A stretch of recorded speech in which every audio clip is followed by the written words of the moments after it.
4:45. Thank you all for attending the special Finance and Governance Committee meeting. We have one apology. Alderman Barakis here. Alderman Barakis is here. Thank you, Alderman Barakis. The committee, is he? No. We need to co-opt an elected member who is the... Councillor Harvey? Councillor Harvey is the most senior. Councillor Harvey, someone move. All those against, all those carried on. So we've got a co-op. Any pecuniary conflict of interest? None. Transfer agenda items? None. Review of council's hardship policy? I'd like to move it with a slight amendment that Part 2 read, the final 4 words be amended to $2,000. Now the reason for that is that $2,000, the General Manager reminded us at our last finance meeting, was the delegated amount that the General Manager had prior to COVID. So it's a reasonable amount of money. It's reasonable to return the delegation to what it was pre-COVID while still allowing, financial hardship to be addressed through remission. And in my opinion, that's a sort of a compromise between ceasing it at 31st of March altogether and continuing it at a higher rate to 30th of June. So I move parts 1 to 4 with the change as I've specified from 3,000 to 2,000. See what happens.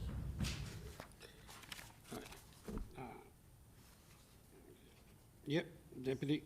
Yeah, thanks, Chairman. I'm just... so I thought $3,000 was a standard thing that we had previously? No, Chairman. Previously, before COVID, the actual delegation was 2,000. It was raised to 4,000 during COVID. So that was the pre-COVID arrangement. And what is reasonable? Like $2,000 doesn't sound like very much. We've got a lot of things in place, stops and checks in place. Is $2,000 going to be more of a hassle than it's worth for officers? And that's not to not to suggest that it's... Through you, Chairman, it's not a hassle for officers because every single application for remission, whether it be $1 or $10,000, is accompanied by quite a comprehensive report. The only change will be that anything over $2,000 will come to this in a format. So there's the publication of the agenda, but from an officer point of view, it doesn't. It's neither here nor there. Doesn't affect the workload. Chairman, look, sorry, I can see behind the bottle. I think this it does recognise that there's a requirement for this safety net in a way that's not really there for a lot of businesses and people affected directly by COVID. So I'm pleased that Alderman Sexton's suggests moving this, because I think it just gives a little bit more of a safeguard for those businesses who may still be hurting. Just make one other comment, if I may, just to clarify something. So remember that generally speaking, these are done quarterly. So that means the $2,000 is in effect potentially up to $8,000 because there's no limit on how many times they may apply. So people that haven't applied yet can apply for the first quarter, the second quarter, the third quarter, and the fourth quarter of rates that have been affected by the COVID period. That's correct, General Manager? So potentially somebody could benefit to the tune of $8,000, which is a lot of money, and which would, I think, be very helpful if they're yet to put in any claim whatsoever.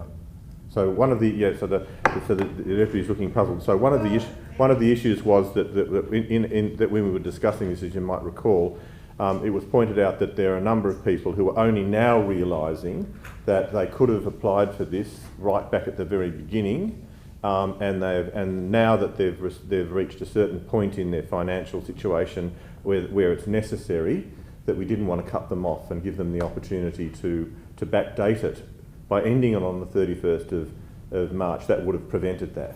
By allowing it to continue to go to the 30th of June, they can go back and say, look, I didn't think I'd need it, but I do, so I'd like to apply for Q1, Q2, Q3, and that would be then, they would then be assessed in the normal way, and I just wanted to limit that maximum to what it was before COVID, which is $8,000 over the full 4 quarters, as opposed to 12. That was the So a limit of $4,000 per property per application. Yeah, correct.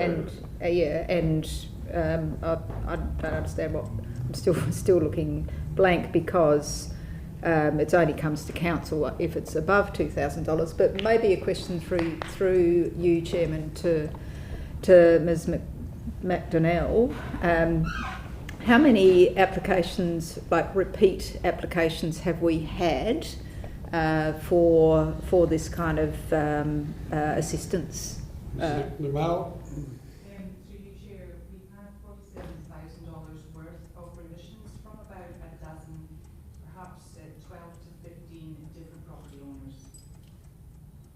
So they've done that more than once. Yeah, is what you're saying. Yeah. Okay. All right. Thank you. So it's not a huge amount. If the floodgates open now, I'd be surprised. The modelling that we were provided at a workshop, I don't think you could attend on Sexton, but like even with the modelling of 10% of applications, which is kind of an upper likelihood, with that modelling, it was still reasonable and within our budget.